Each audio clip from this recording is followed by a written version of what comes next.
Hello, my name is Neal Sausen. I'm a longtime Freddie Gruber student. I started with Freddie when I was 18, back in the spring of 1969, and he was revolutionary, I must say. He was definitely ahead of his time. You have to understand that before I started with Freddie, he was not the first drum teacher I went to. I had been playing 3.5, almost 4 years before I got turned on to Freddie. And I was at my wit's end, basically. I was studying with a guy in Hollywood, and we went through all these books, the Chapin book, the Stick Control book, all these advanced books. But I didn't have the basic, fundamental pedestrian techniques or knowledge of how the hands worked, how the feet worked. He would just, like most of the drum teachers in Los Angeles at the time, or most of the teachers that I was familiar with, they would just put the material in front of you, they'd mark off a couple of lines, and they left you pretty much to your own devices. They really didn't give you an approach. The guy I was going to, at least, didn't give you an approach. He didn't give you a foundation, how to develop the hands, how to develop the feet, how to develop relaxed control and speed, so you could play these books up to tempo. So about 3.5, 4 years into my studies, I was ready to pack it in. I was on my last legs, and I didn't know what I was going to do. So through providence or through fate, a friend of mine, Steve Goldstein, had turned me on to his teacher, who was Freddie, and he'd been with him for several years already, and he played great. He sounded great. And I knew when he told me about Freddie and how Freddie had been a protege of Buddy Rich's, and how his approach to teaching is based on Buddy Rich's approach, I knew even before I met Freddie that this might be the guy for me, or this was the guy for me, actually. It was almost like a psychic revelation, like the light went on. And I said, I've got to talk to Freddie, I've got to meet him, give me his number, let's set up a lesson. So, spring of '69, I finally get with Freddie, and it was just arranging the first lesson was an adventure, because what would happen was I called him, and he said maybe it was a Monday morning, I don't know what day of the week it was, and he'd say, in his heavy New York accent, like he was in a phone booth somewhere in Hollywood. All right, I want you to call me this Friday at exactly 3:15 p.m. from the phone booth on the corner of Cahuenga and Sunset, and we'll set up a time. So I would call him, at the appointed time and day, and he'd say, all right, listen, I want you to call me Monday morning, first thing. And make sure you call me. Don't screw up now. Don't blow this. Call me Monday morning, 9 a.m. sharp, and we'll get something going. We'll have you come out. So I'd call him Monday morning at 9 a.m. and then he'd say, all right, listen, this Wednesday, 6 p.m. Call me. We're going to set something up, and you're going to come out, and we're going to get this thing going. So this went on for about a week and a half, 2 weeks, and finally we set a date. It was April 2nd. I remember the date well because it was the first night of Passover, and I lived in town, and he was out in the San Fernando Valley, and I had to drive out with my mom. Took me out there for the first lesson, and it was a trip. First of all, I get to this. We pull up to this huge ranch-style house in Reseda, and it's got the circular driveway with a big pepper tree, a 800-year-old pepper tree growing in the front yard, and the wagon wheel, leaning up against the tree, and it's this wood and brick house, stucco house, and he opens the door. I knock on the door. He opens the door, and he's this real buff guy, man. He's muscular. He's wearing a white T-shirt, a V-neck T-shirt, and he's wearing these blue jeans, kind of dressed like blue jeans, not quite blue jeans, not quite dress slacks, but something in between. And he's got these thongs on, sandals, thongs.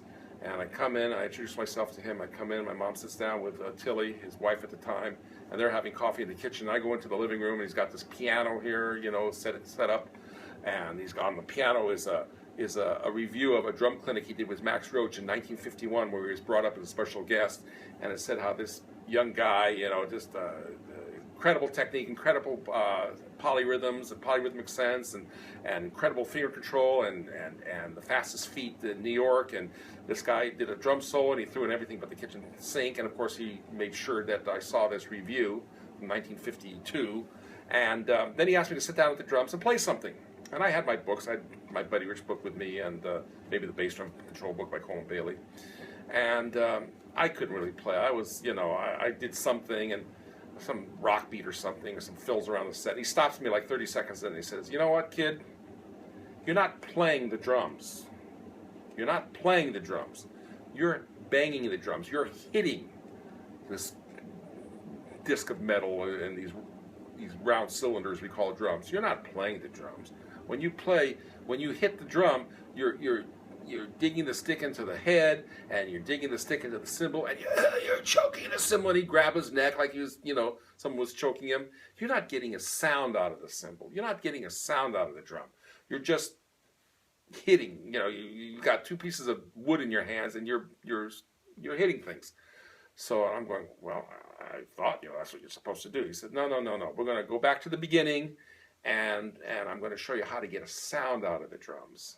And right away, a sound out of the drums, I started thinking, wow, that's weird, I thought I was doing that the last 4 years, You hit a drum, you get a sound. No, that's not what he was talking about. He was talking about getting a pure musical sound out of the drum or the cymbal. He was talking about striking the cymbal or striking the drum and getting the stick up off the drum immediately so the head or the cymbal could vibrate and sing and resonate. And he'd take his hand and he'd hit the cymbal like this, and dig his hand into the cymbal and go, gang, choking. And then he'd take it and he'd hit the cymbal and then immediately just bring the hand up off the cymbal and go, ding, with his voice. Listen to that. Hear that? Hear how the cymbal is now free to resonate and vibrate? It can sing. You've got to let the drums, allow the drums and the cymbals, the drum set to sing when you play. And so this was the beginning of a lifelong association, a very advantageous one for me, and hopefully for Freddie too. I know I frustrated him a lot of times because sometimes it took me a while to get things. But, this guy was talking about balance and about relaxation and about striking, playing the drum, not even striking the drum, but playing the drum, playing the cymbal, and the way the stick and the hand move together is one unit. And I'd never thought about this before, letting feeling the weight of the stick. He introduced the term fulcrum. For the first time, I'd heard the term fulcrum as applied to playing the drums, as applied to holding the stick and playing the drums with a cymbal. And he explained that the stick, he said, first of all, kid, look, you got to understand, this drumstick here, and he held up the stick, this is a machine. This is a very Freddie Gruber, this is the Gruberism of the first order. A machine? Yes, the drumstick is a machine. And it is. If you think about it, it's a lever. It doesn't have any moving parts, and no pulleys, and no gears. There's no, belts or other movable parts. It's a solid piece of wood, but it is a machine. It is a lever. And because it is a machine, because it has mass, it is subject to certain basic laws of physics. The first law of physics is weight. It has weight, and that weight can shift from one end of the stick to the other.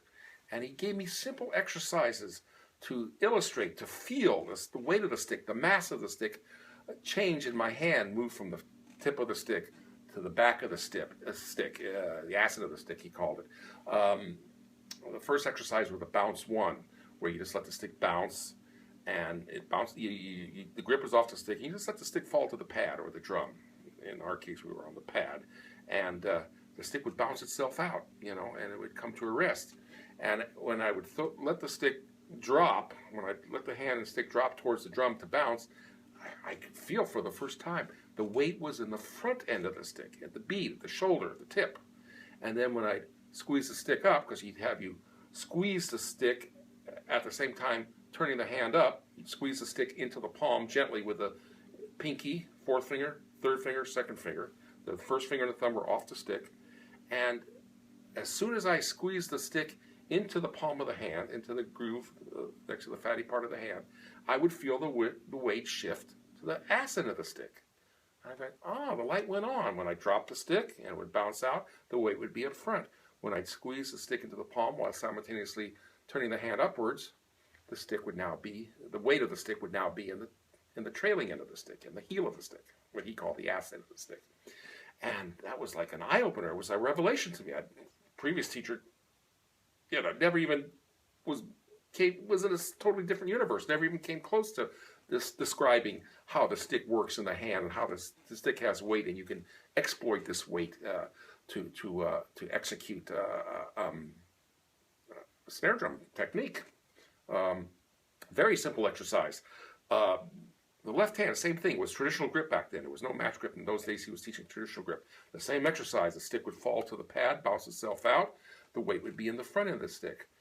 Then he'd have me take the index finger and slide it into the thumb, at the same time turning the hand up. And now the weight was in the ass end of the stick. And I was starting to feel the stick and the hand work in synchronization with each other. And it felt like the stick was actually floating in my hands for the first time in 3-4 years since I've been playing the drums. So it took me a week or two to, I went home with a simple exercise and I worked on it, and came back the next week, and he made, because I was taking weekly lessons, at the exorbitant sum of $10 an hour he was charging, and he would, make the corrections, and he would tweak the right hand or tweak the left hand, and when he saw that was correct and where he wanted it, then we'd go on and do the down ups, which are simple exercises where you play quarter notes and with the wrist, you go down on the count and then up on the ands, and you feel the weight shift take place over the fulcrum in the right hand, the second finger again, and the same exercise in the left hand, quarter notes, 1 and 2 and, real simple, real back to basic stuff. And I would feel the weight shift take place over the left hand grip. And the stick for the first time in my life, the stick and the hand would actually start to move in sync with each other. They moved as a unit. Then the next week, we'd bring in the Buddy Rich book. So I brought in the Buddy Rich book, and we do exercises in the Buddy Rich book. And then a month later, he had me bring in the finger control book, Roy Burns, Lou Malin, developing finger control book. And he was not a cookie cutter, one-size-fits-all teacher. I must make that clear at the beginning. Yes, there are certain concepts and certain techniques he showed everybody, because these are basic concepts, basic laws of physics that we all have to develop in order to improve our technique. Now, keep in mind, this had nothing to do with music yet. It had nothing to do with music or emoting or inspiration or, we weren't like, playing melodies on the drum set. That was not even, in my mind at this point. At this point, I was learning how to become unparalyzed. I was paralyzed pretty much before I went to Freddie. And he had the very unique ability, he could watch somebody he'd never met before, have him sit down at the set or even just on a pad and play, and within 30 to 60 seconds he could suss up what his weaknesses were, what his faults were, what his strong points might be, what his strengths might be, what he had going for him in a positive sense, and he would lock onto those positive things and have the student exploit those positive aspects of his playing that he might have already had before he came to Freddie, and the negative aspects, the things that were not happening, he would eliminate those systematically, little by little, and each student was different. One student might be really stiff, and he'd have to loosen that student up. Another student might have excellent time and excellent feel, but maybe his chops weren't up to par. He was a great inspired player, but he would work on exploiting on developing the weak part of a particular student. He'd have him work on the technique and build up his technique. At the same time, he would be showing the student how to exploit or how to take advantage of the good qualities in the person's playing. And me, I don't think I had either, but we worked on that. We fixed that. So he was not the typical cookie cutter type of drum teacher where it was one size fits all. It was like he would tailor your technique like a tailor would tailor fit a fine suit to someone. Or the person's arm length and the waist, and he would tailor your technique. He would tailor your studies to enhance your playing technically, and then later on musically and inspirationally. And he knew how he would treat each student as a separate entity, as an individual. So I might do stuff that maybe another student would not do, and maybe another student would be doing things with Freddie that I didn't do because I didn't need him for whatever reason. But he was definitely very insightful, and we developed before we even got into the Chapin book and the stick control book and all that malarkey, all that advanced stuff. He would build you from the ground up. He always said, building drum technique is like building a building. If you want the building to stand, you have to dig the foundation. You have to start with the foundation. You have to dig the hole in the ground first, and then you have to pour the cement and put in the steel bars, and then slowly from the ground up, you build each story of the building one floor at a time, and the building has real roots. It won't fall apart when the first wind comes along. Or you can just go ahead and try to do a book like the Chapin book or a four-way coordination book without having the basic techniques first, the basic chops in the hands and the feet first to make that book sing or make that book sound, like it's musical.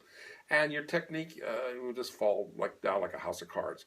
So he insisted that each and every student had strong, reliable foundation, which was hand technique. We used the Buddy Rich book for that. We used the nucleus of his teaching with these four books: the Buddy Rich book, the Roy Burns, Lou Malin finger control book, the Colin Bailey bass drum control book, and then for moving around the set, the Joe Casadas rhythmic patterns book, book 1.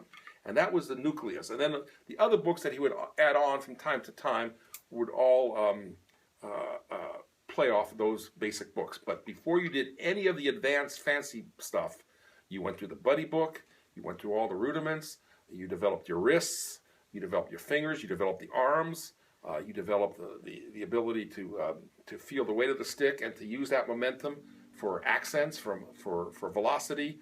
You worked on the fingers individually, you worked on the wrists individually. The wrists, he always said, were the motors or the engines that actuated the fingers. So in order to have a good, effective, successful finger control technique, which we all wanted at that time, you had to develop the wrists first, because the muscles in the wrist and forearm control and power motivate the fingers. So we spent 2 or 3 years just in the Roy Burns, Lou Malin book. We spent a good 4 or 5 years in the Buddy Rich book before we went through it cover to cover, these books. We didn't miss anything. Then later on, he'd add like the Ted Reed syncopation book for just moving around the set and getting the hands in sync with the cymbals and the hands and feet. For the hands and feet, we would go to the Colin Bailey book, and he'd build that from the bottom up. He built the foundation first. We worked on the right foot, and just lifting the heel and feeling the weight shift from the when the heel was up, the weight would be in the drum seat. When the heel was down, the weight would be in the heel of the foot. And I immediately took that Colin Bailey book and practiced it with the left foot as well as the right foot. And then the accent studies in the Colin Bailey book, we would get into that, and he'd have the popping or bouncing the accents, popping the accents off the ball of the foot. No one ever mentioned or talked about lifting the foot and lowering the foot and up and down, and the constant release and getting the weight shift in the body, where when the heel's up, your weight's in your ass, and when the heel's down, the weight's in the heel of the foot. And boy, it just opened up new vistas, and for the first time, I started to develop a foot that had speed and control and was always relaxed. And for the first time, my hands were coming together, where I could use the fingers and the wrists, and I could play at a respectable tempo, singles, doubles, rudiments, paradiddles that were clean and smooth and very articulate. And really, originally, when I first went to Freddie, I wasn't even interested in learning the drum set. I wanted to study with Freddie for hands. And he said, we're going to do the hands, don't worry about that, but we're also going to develop the feet, and we're going to develop a concept on the drum set. So before we even got into the Chapin book, I must have been with Freddie 4 or 5 years before we would even begin to think about using that book. So when I did get finally into the Chapin book and the stick control book, I could already play those books before we even did the first page. I already had the technique, the facility, the facileness to play those books before I even opened those books. the challenge there was to play the patterns and maybe the coordination and make them swing and make them sound loose and flowing. But he had already built the chops from the ground up, the foundation up. We had built this building, and I was ready to move in with the artwork and the fancy furniture and the appliances, and I could inhabit this building with the knowledge that it wasn't going to fall down or fall over like a house of cards when the first wind came by. He got my mind, my head, and my hands and my feet all in sync with each other and all on the same page.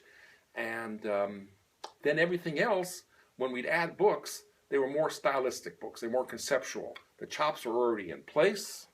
I didn't have to worry about my hands binding up on me or hesitating or falling behind my ideas. When I would think of an idea on the drum set, when I'd be playing with the band and I'd think of something, bam, I could execute it in real time at the exact same second. I would think or conceive an idea, I could execute it. And there'd be no time lag, there'd be no choking up or tensing up or breaking the groove or destroying the groove or the time. And it was very, very, it was almost a spiritual thing in that way, because he got everything, the mental, the emotional, the inspired, the musical, the technical, everything would gel. Now this took years, of course. It took about, I think, to go through Freddie's whole thing at that time, took about 6 to 7 years. And another thing about Freddie, he was not static. His approach to teaching was always changing and evolving. So what he might have been teaching guys, me and other guys in 69, 70, 71, by 1984, he was teaching a whole other thing. And because I stayed with him, I got to see these phases, these changes in Freddie's approach to teaching and the way he would, it was a living thing. It wasn't just, this is my routine, this is my system, and this is the way I teach everybody throughout the decades. No. He was always evolving, always coming up with different approaches to drum technique. So someone who might have started with Freddie in 1977, 78 might have a whole different experience with Freddie as opposed to someone who started with him in 1969, 1970. And if you stayed with him, like I say, I started with him in 69, and I stayed with him until the early 90s, I could see these changes because I was going to him almost every week. And he would come in, I'd come into a lesson one week and he'd have a whole different approach to technique. Sometimes you go right back to the beginning, but it wasn't really going back to the beginning. It was, with the books, we'd be going back to the beginning. Maybe the Buddy Rich book, he'd have me pull out the Buddy Rich book after 7 or 8 years. You know, we were done with it 7 or 8 years ago. But he'd have me bring it back in and he'd show me another way to approach it, another way to play the exercises in that book. And it opened up whole new vistas, whole new way of thinking about how the hands work. One thing with the match grip, he did teach match grip in 69, 70, 71, but basically it was, the emphasis was on the traditional grip, you know, especially because I wanted to play like Buddy, you know, I wanted those kinds of chops, and that of course was traditional grip. But he always said for moving around the set and for playing rock, the match grip is superior to the traditional grip. But for playing jazz, where you want the sensitivity and the fingers involved, he said the traditional grip was always a better choice for playing jazz and for playing big band and for the sensitivity aspect. He went for the traditional grip. He liked the traditional grip.